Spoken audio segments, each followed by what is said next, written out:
wala. Si Sir Emmy, in fairness, minsan, mga madaling araw, text yan.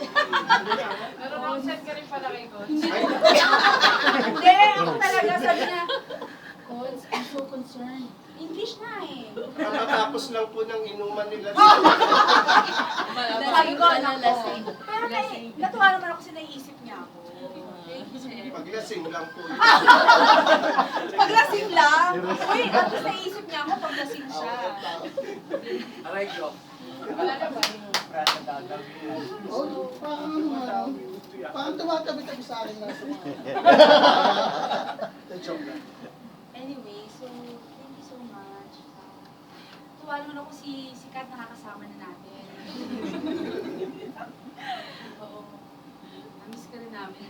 Pasensya ka na ngayon, wala tayo hindi na. Pasensya ka na. Dito na tayo sa City Hall mag-iwi. Pero di ba kayo proud kay Kat? Kasi di ba, nag-attend ka ng 7. Parang tuwang-tuwa ka no? Bakit? Marami ka ba natutunan? Nung una pa pinakabahan kasi puro teachers po pala yung parang ako lang yung naiba yung line. Pero okay po, masaya ka. Mukha ka naman teacher. At saka natuto po siya magluto ng Milano Campina. Oo nga, parang sarap. Baliktad na. Akala ko masarap. Eh, at least tuwang-tuwa naman, di ba? Mga pinagtutunan.